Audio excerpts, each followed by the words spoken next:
Saudara, mari kita berdoa sekali lagi memohon berkat pimpinan Tuhan waktu kita membaca dan merenungkan firman-Nya.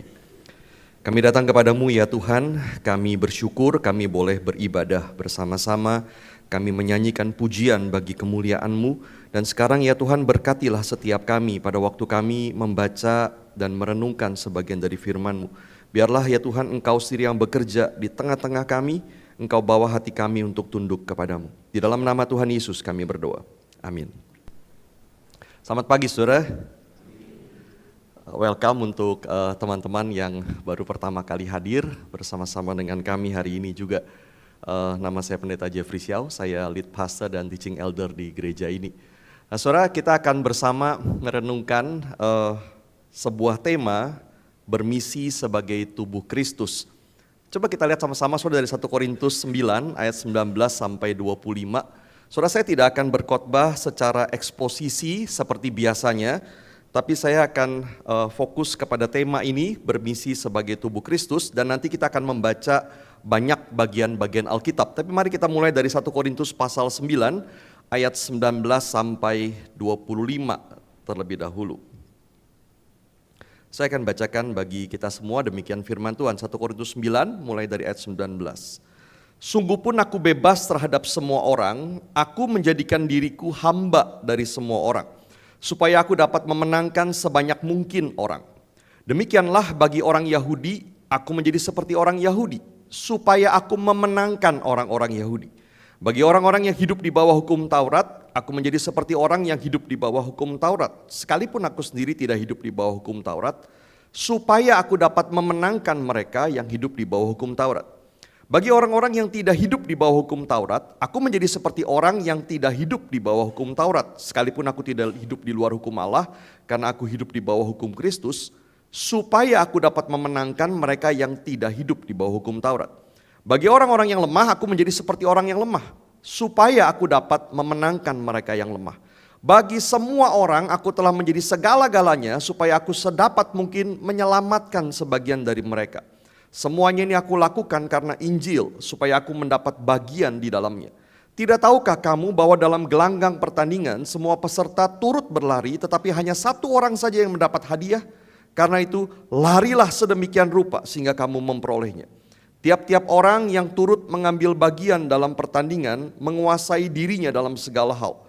Mereka berbuat demikian untuk memperoleh mahkota yang fana, tetapi kita untuk memperoleh mahkota yang abadi. Sampai demikian jauh saudara pembacaan bagian firman Tuhan. Nah saudara, sebagai orang Kristen, apa yang terpikir oleh kita saudara pada waktu kita bicara soal misi penginjilan? Nah saudara, ada dua ekstrim saya kira ketika kita bicara soal ini. Di ekstrim yang satu saudara adalah penekanan bahwa semua orang Kristen harus selalu aktif memberitakan Injil secara verbal. Go and preach the gospel.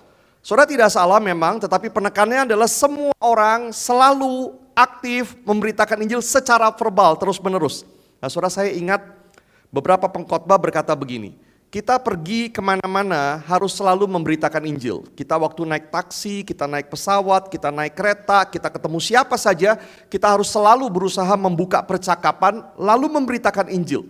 Penginjilan harus menjadi gaya hidup kita, maka kemanapun, kapanpun kita selalu harus bicara tentang Injil. Dan saya ingat sebuah ilustrasi yang sering saya dengar tentang penginjil besar di abad 19 bernama D.L. Moody. Satu kali saudara dikatakan D.L. Moody tidak bisa tidur. Dia mau tidur tapi tidak bisa tidur. Sampai akhirnya dia ingat hari itu dia belum beritakan Injil kepada satu orang pun. Maka dia keluar dari rumah, dia cari orang untuk bicara beritakan Injil, baru dia pulang dan tidur. Nah saudara, cerita-cerita seperti ini seringkali dipakai untuk mengajak kita, mari seperti D.L. Moody, tidak ada hari tanpa memberitakan Injil. Dan ayat Alkitab yang juga saya ingat seringkali dipakai adalah kalimat Paulus yang berkata begini, celakalah aku jika aku tidak memberitakan Injil. Lalu dikatakan celakalah kita jika kita tidak memberitakan Injil. Nah saudara, pertanyaan saya adalah apakah konsep ini diajarkan oleh Alkitab? Bahwa setiap orang Kristen harus selalu aktif go and preach the gospel secara verbal dimanapun dan kapanpun, dan kita bersalah ketika kita tidak lakukan itu. Ini yang pertama. Konsep seperti ini saudara, saya kira hasilnya ada beberapa macam. Yang pertama adalah ada orang-orang Kristen yang kemudian menjadi terbakar, semangat. Betul bahwa seharusnya itu dilakukan oleh orang Kristen. Ketika mendengar khotbah seperti itu, mereka menjadi semangat. Tapi ada respons yang kedua, ada orang-orang yang kemudian merasa bersalah sekali. Dia ingin hidup bagi Injil. Dia terbakar mendengar orang-orang berani berkorban untuk Injil. Tetapi dia merasa dia bukan orang yang seperti itu. Selalu bisa bicara dengan enak, dengan luas kepada orang-orang tidak dikenal. Selalu bicara tentang Yesus yang mati dan bangkit. Dia merasa dia tidak bisa selalu seperti itu. Dia merasa bersalah. Dan respon yang ketiga, saudara, adalah orang-orang yang pragmatis. Khotbah seperti itu enak didengar. Tapi saya kan tidak bisa, ya sudahlah. Begitu ya, dengar khotbah ya sudah pulang, haleluya, amin, begitu. Nah saudara yang mana? Ketika saudara mendengar khotbah-khotbah seperti itu, saudara respon saudara yang mana? Yang terbakar? Yang merasa bersalah atau yang sudahlah, cuman enak didengar. Soalnya ini ekstrim yang satu. Di ekstrim yang satu lagi adalah orang Kristen tidak perlu aktif memberitakan Injil secara verbal, cukup pasif saja. Nah saudara, ini pandangan ekstrim yang kedua. Beberapa ahli Alkitab saudara mengemukakan pandangan ini karena mereka berkata begini, Paulus sendiri sebagai seorang pemberita Injil yang sangat luar biasa, dia tidak pernah memerintahkan kita secara langsung untuk memberitakan Injil. Nah, saudara, saya ulangi ya. Mereka berkata begini, Paulus sendiri sebagai seorang pemberita Injil yang sangat luar biasa tidak pernah memerintahkan kita secara langsung untuk memberitakan Injil. Nah, saudara mungkin berkata begini, siapa bilang begitu? Saudara tunggu dulu, coba perhatikan saudara beberapa ayat ini saudara ya, sebagai contoh. 1 Korintus 9 ayat 16b yang tadi saya sebutkan, celakalah aku jika aku tidak memberitakan Injil. Ini ayat yang seringkali dipakai untuk mengatakan celakalah kita jika kita tidak memberitakan Injil. Tetapi masalahnya adalah Paulus sedang bicara soal panggilan dia sebagai rasul. Dia berkata celakalah aku jika aku tidak memberitakan Injil karena itulah panggilanku sebagai rasul. Tapi tidak pernah satu kali pun Paulus berkata celakalah kamu orang-orang Kristen kalau kamu tidak beritakan Injil. Dia tidak pernah katakan itu. Yang kedua, 2 Timotius 4 ayat 5. Namun engkau kuasailah dirimu dalam segala hal, sabarlah menderita, lakukanlah pekerjaan pemberita Injil dan tunaikanlah tugas pelayananmu. Tetapi saudara, ini adalah perintah Paulus khusus kepada Timotius yang memang ditempatkan sebagai pemberita Injil dan sebagai gembala di gereja Efesus. Dan ini bukan perintah untuk kita semua. Yang ketiga, Efesus 6 ayat 15. Ketika bicara tentang berbagai perlengkapan senjata Allah yang harus dikenakan oleh semua orang Kristen, salah satunya di ayat 15 ini dia berkata begini, kakimu berkasutkan kerelaan untuk memberitakan Injil damai sejahtera. Lalu orang memakai ayat ini mengatakan bahwa Paulus memerintahkan kita selalu siap untuk memberitakan Injil. Tetapi saudara, di dalam bahasa asli tidak ada kata kerelaan dan tidak ada kata memberitakan. Terjemahannya seharusnya adalah kakimu berkasutkan kesediaan atau kemantapan dari Injil damai sejahtera. Artinya bukan siap pergi memberitakan Injil, tetapi hidup yang dikuatkan, mantap dengan Injil damai sejahtera. Saudara, saya bisa tunjukkan beberapa ayat lagi yang disebutkan oleh para ahli Alkitab itu. Tetapi saudara, kira-kira maksudnya adalah mereka berkata Paulus tidak pernah mengharapkan kita aktif pergi memberitakan Injil secara verbal. Kita cukup hidup sebagai orang Kristen yang baik, di kantor tidak korupsi, di dagang tidak menipu, sebagai karyawan kerja yang terbaik, di gereja kita pelayanan apa saja, lalu kalau ada kesempatan kita menolong orang miskin, kalau ada orang bertanya soal iman, kita berikan jawab, cukup begitu saja, pasif. Saudara, pertanyaannya sama seperti tadi, apakah ini adalah konsep yang diajarkan oleh Alkitab? Nah, mari sekarang kita coba perhatikan 1 Korintus 9, ayat 19 sampai 25 yang tadi kita baca sore ya. Saya ajak kita lihat dulu ayat 19 sampai 22. Saudara, di dalam ayat 19 sampai 22, perhatikan bahwa bagian ini punya pola yang sama. Ada 4 kelompok orang yang disebutkan oleh Paulus. Orang Yahudi, ayat 20. Orang yang hidup di bawah hukum Taurat. Lalu orang yang tidak hidup di bawah hukum Taurat. Lalu orang yang lemah, ada 4 kelompok orang. Dan setiap kali polanya sama, setiap kali dia menyebutkan satu kelompok orang, dia akan menyambung, supaya aku dapat memenangkan mereka. Bagi orang Yahudi, aku menjadi seperti orang Yahudi. Bagi orang yang hidup di bawah hukum Taurat, aku menjadi seperti orang hidup di bawah hukum Taurat. Dan seterusnya, semua selalu sama, supaya aku dapat memenangkan mereka. Dan bagian ini saudara diapit dengan dua kalimat. Di awal, di ayat 19, aku menjadikan diriku hamba dari semua orang, supaya aku dapat memenangkan sebanyak mungkin orang. Dan di akhir dia katakan, bagi semua orang aku telah menjadi segala-galanya, supaya aku sedapat mungkin menyelamatkan sebagian dari mereka. Saudara, artinya Paulus menjadikan dirinya sebagai hamba, seperti orang yang tidak punya hak. Dia rela untuk menjadi apa saja. Dia menahan diri, dia melayani, dia melakukan semuanya supaya dapat menyelamatkan dan memenangkan sebanyak mungkin orang. Di dalam ayat 24 sampai 25, kemudian Paulus menggunakan gambaran dari dunia olahraga. Saudara, dia berkata begini, di dalam gelanggang pertandingan, semua peserta berlari untuk memperoleh hadiah kemenangan. Maka dia berkata, larilah juga kamu sedemikian rupa sehingga kamu memperoleh kemenangan itu. Run to win it. Larilah sampai kamu bisa menang. Saudara, Paulus berkata tiap-tiap orang yang mengambil bagian dalam pertandingan itu akan menguasai diri dalam segala hal. Artinya mereka menahan diri, mereka menjaga kondisi tubuh, mereka menjaga makanan mereka tidak melakukan ini, mereka tidak melakukan itu, mereka tidak melanggar aturan. Semua untuk apa? Demi untuk memperoleh mahkota kemenangan. Paulus perintahkan kepada jemaat Korintus, larilah kamu begitu rupa, usahalah begitu rupa, sehingga kamu memenangkan itu. Run to win it. Larilah, berusahalah lakukan apa saja, termasuk menahan dirimu, termasuk berlari dengan mati-matian, apa saja karena kamu begitu inginnya memperoleh kemenangan. Kemenangan apa, saudara? Saudara, memenangkan sebanyak mungkin orang. Itu yang Paulus katakan tadi di awal, aku menjadi seperti orang Yahudi supaya memenangkan mereka. Aku menjadi seperti orang bukan Yahudi demi memenangkan mereka. Aku menjadi seperti apa saja demi memenangkan mereka. Dan dia berkata kepada jemaat Korintus, larilah untuk memenangkan itu. Dia minta jemaat, orang Kristen, punya kerinduan, punya semangat, punya fokus untuk mati-matian memenangkan sebanyak mungkin orang. Saudara, itu yang dikatakan oleh Paulus. Maka jelas saudara bahwa Paulus menginginkan semua orang Kristen punya kerinduan yang sama seperti dirinya. Yaitu memenangkan sebanyak mungkin orang. Tetapi apa bentuknya? Bagaimana mereka harus lakukan itu? Mari kita lihat saudara beberapa bagian Alkitab lagi yang menunjukkan kegiatan atau aktivitas apa yang Paulus harapkan dari gereja untuk terlibat dalam pekerjaan misi. Yang pertama adalah dukungan finansial. Saya bacakan saudara ya, 1 Korintus 9 ayat 4 sampai 6.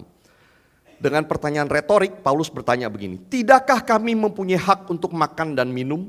Tidakkah kami mempunyai hak untuk membawa seorang istri yang seiman dalam perjalanan kami seperti yang dilakukan rasul-rasul lain dan seterusnya? Atau hanya aku dan Barnabas sajakah yang tidak mempunyai hak untuk tidak bekerja mencari nafkah? Saudara, Paulus menegaskan bahwa dia berhak menerima dukungan materi, kebutuhan hidup sekaligus untuk keluarganya.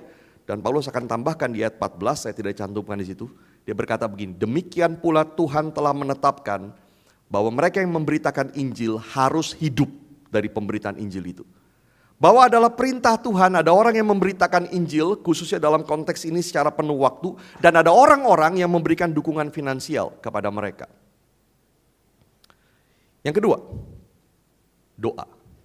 2 Tesalonika 3 ayat 1. Selanjutnya saudara-saudara, doakanlah kami supaya firman Tuhan beroleh kemajuan dan dimuliakan sama seperti yang telah terjadi di antara kamu. Paulus minta jemaat bukan saja bersyukur menerima Injil, tapi juga berdoa untuk pekerjaan Injil agar orang lain juga menerima Injil seperti mereka. Yang ketiga, ibadah. 1 Korintus 14 ayat 23 sampai 25. Jadi kalau seluruh berkumpul bersama-sama dan tiap-tiap orang berbicara dalam bahasa lidah, lalu masuklah orang-orang biasa atau orang-orang yang tidak beriman, bukankah mereka akan katakan bahwa kamu gila? Namun, kalau semua bernubuat, lalu masuk orang yang tidak beriman atau orang biasa, ia akan diyakinkan oleh semua dan diselidiki oleh semua. hal-hal yang tersembunyi dalam hatinya akan menjadi nyata sehingga ia akan sujud menyembah Allah dan mengaku, sungguh Allah ada di tengah-tengah kamu. Saudara, Paulus ingin, saya tidak ingin masuk ke dalam perdebatan bahasa lidah, nubuat, tapi saudara, poinnya begini, Paulus ingin jemaat memperhatikan apa yang dirasakan, dipikirkan oleh orang yang bukan Kristen ketika mereka hadir di tengah-tengah ibadah mereka. Paulus ingin jemaat berpikir, apa yang dirasakan oleh orang bukan Kristen ketika hadir di tengah-tengah ibadah kita. Dan ini bukan sekedar menyambut orang baru supaya nyaman dan betah, bukan. Tetapi dia berkata supaya orang itu diyakinkan oleh semua dan diselidiki oleh semua. Terjemahannya seharusnya begini. Dibawa untuk menyadari kesalahannya dan diyakinkan. Artinya sampai orang itu menyadari dosanya dan bertobat dan mengaku, sungguh Allah ada di tengah-tengah kamu.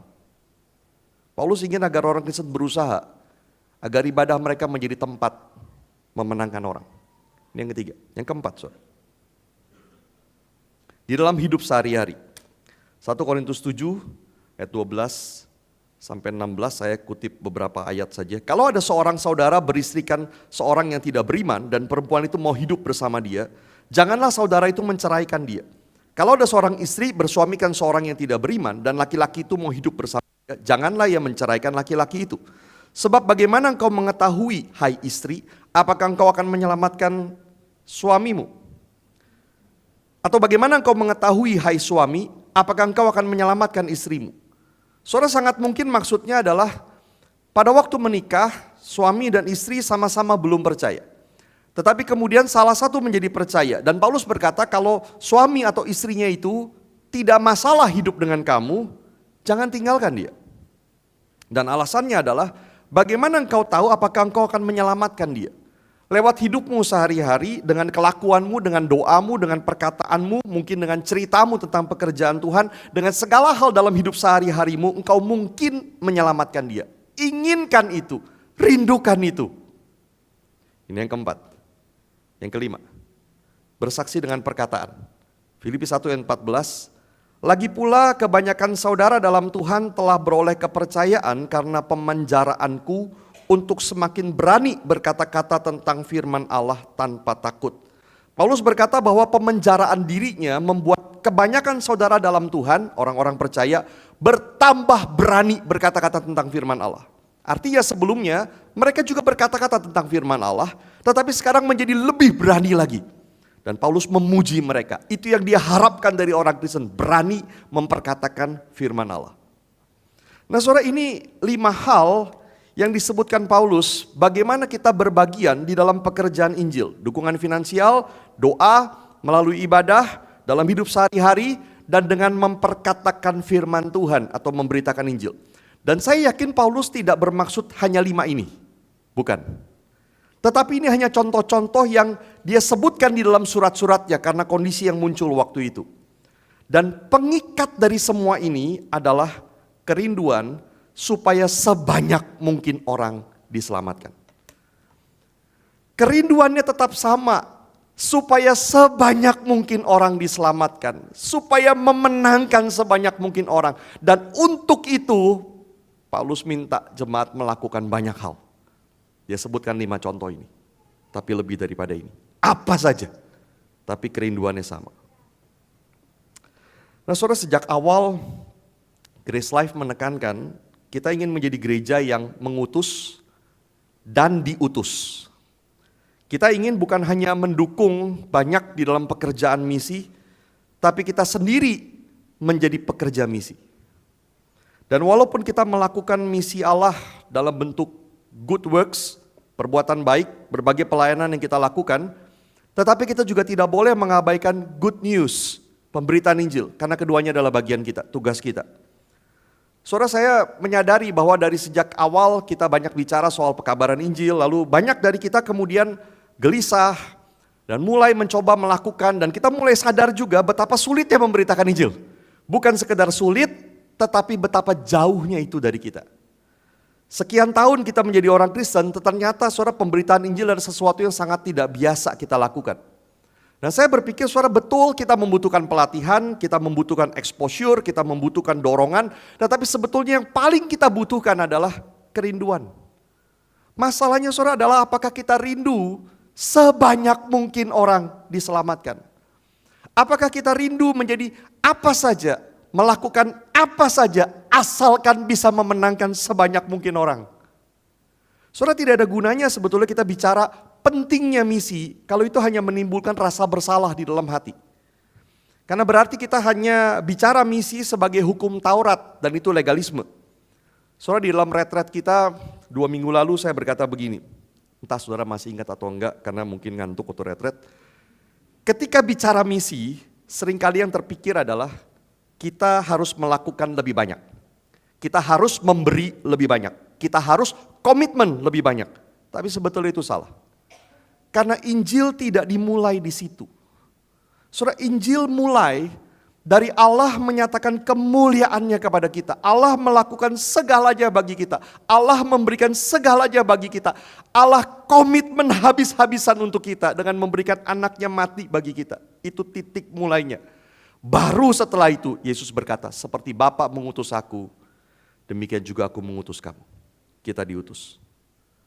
Kalau pakai istilah lagi Pak Johan di retret, ini bukan soal keharusan tetapi hasrat. Yang Allah inginkan adalah hati kita yang beribadah kepadanya, hati yang penuh penyembahan. Dari situlah baru kita siap melakukan lebih banyak, memberi lebih banyak, komitmen lebih banyak. Karena kalau pengorbanan Yesus tidak menghancurkan hati kita, maka apa yang kita lakukan pasti keharusan. Tetapi kalau kasih Allah mempesona kita, maka kita akan berkata, Tuhan kemana saja, apa saja aku lakukan, karena Engkau berikan aku anakmu Yesus Kristus. Saudara, ini yang dimaksudkan dan diajarkan oleh Paulus. Kerinduan kita harusnya sama. Muncul dari kasih Tuhan yang diberikan kepada kita. Dan kerinduan kita adalah supaya lebih banyak orang mengalami itu. Kerinduannya di situ. Bentuk pelayanannya bisa berbeda-beda. Dan ada 2 alasan besar saudara. Mengapa Paulus meminta kita melakukan seperti itu. Yang pertama adalah amanat agung. Saudara, sebelum Yesus naik ke surga, dia memberikan perintah kepada para murid, sebuah perintah yang sangat penting dan karenanya seringkali disebut amanat agung. Matius 28 ayat 18 sampai 20. Karena itu pergilah, jadikanlah semua bangsa muridku, dan baptislah mereka dalam nama Bapa dan Anak dan Roh Kudus, dan ajarlah mereka melakukan segala sesuatu yang telah kuperintahkan kepadamu. Saudara, kita seringkali juga mendengar satu-satunya kalimat perintah di dalam amanat agung adalah jadikan semua bangsa muridku. Itu satu-satunya yang perintah utamanya. Bagaimana caranya? Dengan 3 anak kalimat, yaitu dengan pergi, artinya aktif, bergerak, berusaha. Lalu membaptis, artinya kita memberitakan Injil dan meneguhkan dengan baptisan. Dan kemudian mengajar segala sesuatu yang telah Tuhan perintahkan. Artinya sangat luas, sangat banyak sekali. Perintahnya saudara bukan menjadikan satu orang murid Kristus, tapi bukan juga satu bangsa, tapi semua bangsa. Pekerjaan yang sangat besar dan tidak ada orang yang bisa melakukan seluruhnya amanat agung ini dari ujung sampai ujung. Nah saudara, ada satu bagian yang sangat menarik dalam 1 Korintus. Waktu itu saudara, orang Korintus membanggakan diri. Aku golongan Apolos, aku golongan Kefas, aku golongan Paulus dan seterusnya. Maka Paulus berkata begini, aku bersyukur tidak ada seorang pun di antara kamu yang aku baptis, kecuali Krispus, Gaius, keluarga Stefanas. Yang lainnya aku tidak ingat. Sebab Kristus mengutus aku bukan untuk membaptis, tapi untuk memberitakan Injil. Artinya, saudara, ini menarik sekali. Padahal di dalam amanat agung, perintahnya adalah jadikan semua bangsa muridku dengan cara pergi, lalu membaptis mereka dan mengajar mereka segala yang Tuhan perintahkan. Tapi Paulus tahu tidak ada satu orang pun yang mampu melakukan amanat agung dari ujung sampai ujung. Tidak semua orang harus lakukan segala aspek amanat agung. Paulus berkata, aku sendiri tugasnya, bagiannya, karunianya di dalam amanat agung adalah memberitakan Injil. Soal membaptis dan yang lainnya aku serahkan kepada yang lain. Saudara jangan bilang begini, oke aku ikut Paulus. Aku sendiri tugasnya, bagiannya, karunianya adalah yang lain kecuali beritakan Injil. Saudara perhatikan begini, apakah Paulus tidak mengajar? Oh dia mengajar sangat banyak. Apakah dia tidak membaptis? Dia membaptis walaupun tidak banyak. Dia banyak melakukan yang sesuai dengan tugasnya, bagiannya, karunianya. Tapi dia siap dan mau melakukan apa saja yang lain. Karena kerinduan dia adalah semua bangsa jadi murid Tuhan. Untuk itu dia siap lakukan apa saja. Walaupun tugas dia, bagian dia, karunia dia adalah memberitakan Injil. Tapi segala aspek yang lain pun dia siap dan dia lakukan. Artinya saudara, saya membayangkan begini, amanat agung itu seperti sebuah permata dengan banyak sisi. Ada banyak hal yang harus dilakukan untuk mentaatinya. Dan Paulus sendiri tahu tugasnya yang utama yang harus dia lakukan terus menerus, yaitu memberitakan Injil, pergi kemana-mana, jadi misionaris, terus menerus lakukan itu. Dan karena itulah dia berkata, celaka aku jika aku tidak lakukan itu. Tetapi bagian-bagian yang lain dalam amanat agung, sisi-sisi yang lain juga dia lakukan ketika ada kesempatan, ketika ada kebutuhan, dia siap untuk melakukannya. Bagi Paulus hatinya dia adalah untuk melakukan amanat agung.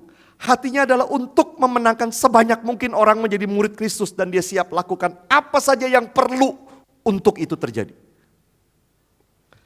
Saudara, kadang-kadang saya bingung begini, makanya orang Kristen telepon saya misalnya gini ya. Minta saya datang, Pak cepetan datang, injilin orang tua saya udah kritis begitu. Saya bingung kenapa bukan dia yang menginjili.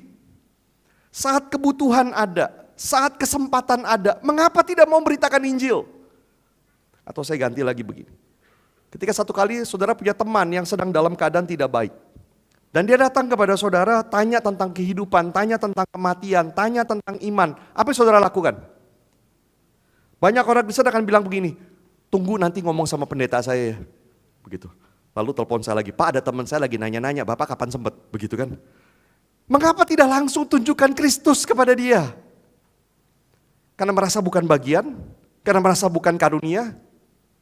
Saudara, walaupun kita punya karunia yang berbeda-beda, tetapi amanat agung menjadikan segala bangsa murid Tuhan adalah perintah untuk setiap kita. Maka kita siap menjadi apa saja, melakukan apa saja, supaya orang lain bisa diselamatkan dan dimuridkan. Yang kedua, saudara, gambaran tubuh Kristus. Tubuh Kristus adalah gambaran tentang gereja yang diajarkan oleh Paulus. Saya bacakan satu bagian dari Roma 12. Sebab sama seperti pada satu tubuh kita mempunyai banyak anggota, tetapi tidak semua anggota itu mempunyai tugas yang sama. Demikian juga kita, walaupun banyak adalah satu tubuh di dalam Kristus, tetapi kita masing-masing adalah anggota yang seorang terhadap yang lain. Demikianlah kita mempunyai karunia yang berbeda-beda menurut anugerah yang diberikan kepada kita. Paulus bilang dalam tubuh Kristus ada banyak anggota. Kita masing-masing adalah anggotanya. Dengan karunia yang berbeda-beda, dengan tugas yang berbeda-beda, kita tetap satu tubuh. Saudara, konsep ini mengajak kita untuk berpikir, belajar bermisi sebagai tubuh Kristus. Kalau ini tugas, mari lakukan bersama-sama. Kalau ini perang, mari kita perang bersama-sama. Saudara, tugas kita sama, perang kita sama, menjadikan segala bangsa murid Tuhan.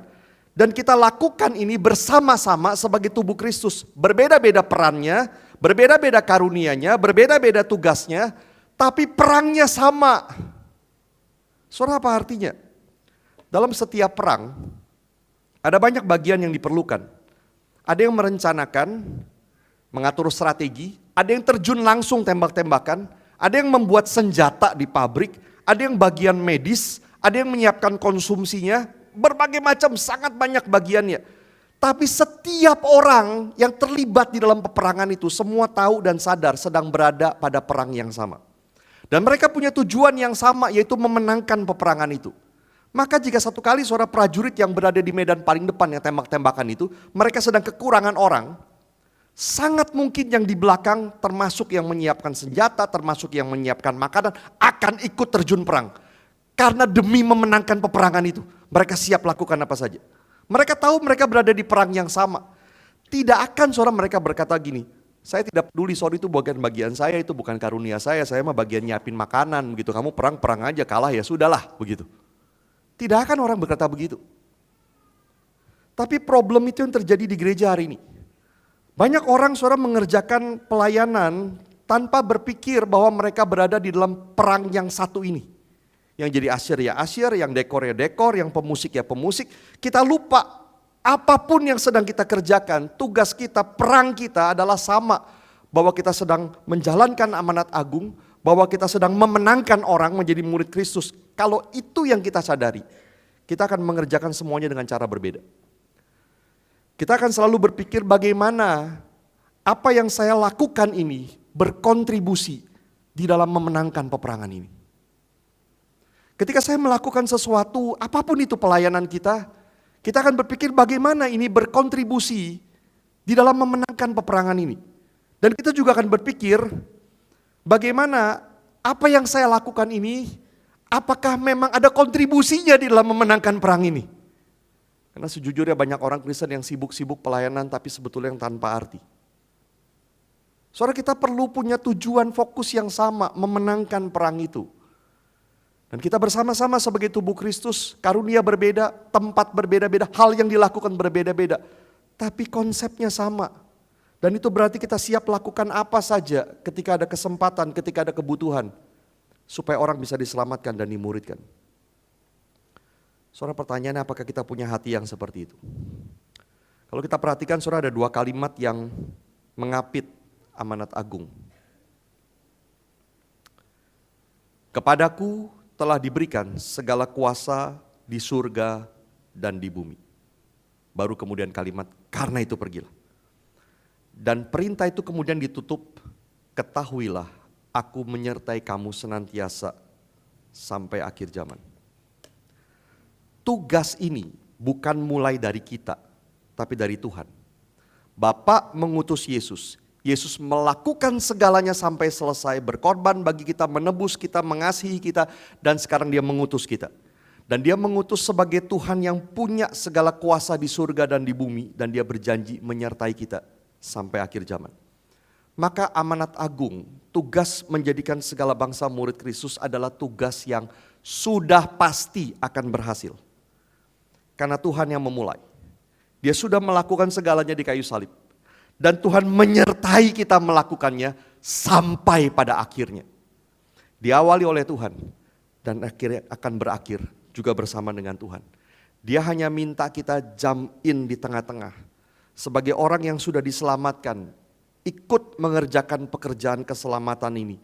Supaya nanti di akhir kita ikut bersuka cita bersama-sama dengan dia di akhir zaman. Tugas ini sudah pasti berhasil. Kita ikut atau tidak ikut, rencana Tuhan tetap berjalan. Tetapi kita akan kehilangan sukacita itu sebagai orang-orang yang berjuang bersama-sama. Dan kita di akhir disambut oleh Tuhan sendiri. 2 reflection questions bagi kita.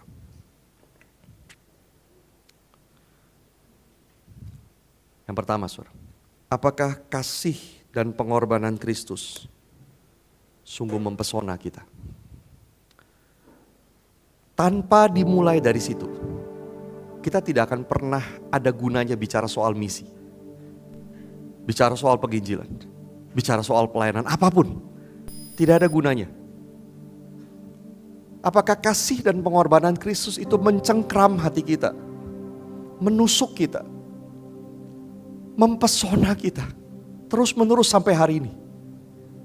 Dari situlah baru muncul kerinduan untuk kita melakukan apa saja bagi Tuhan. Dan yang kedua, apakah kita rindu sebanyak mungkin orang diselamatkan, dan karena itu kita rela melakukan apa saja? Kita mulai dari kerinduan dari hati yang menerima kasih Tuhan. Dan dari kerinduan itu kita rela lakukan apa saja yang perlu. Amanat agung punya banyak sisi. Apa saja yang perlu kita lakukan untuk memenangkan sebanyak mungkin orang. Saudara, ambil waktu sejenak masing-masing melihat hati, berdoa, dan nanti saya akan tutup dalam doa.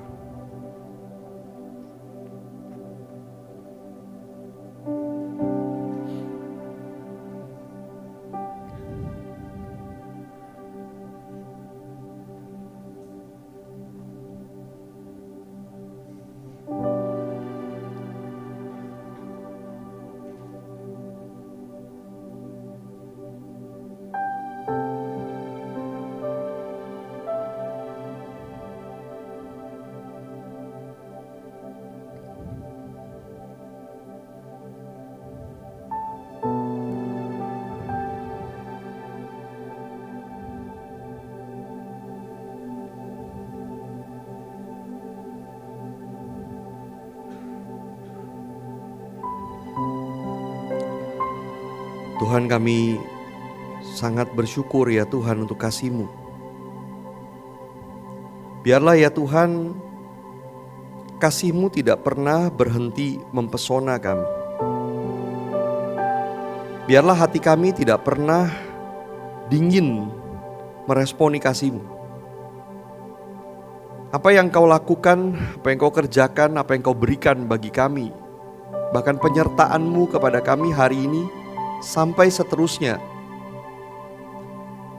tidak pernah ya Tuhan sanggup untuk kami balas.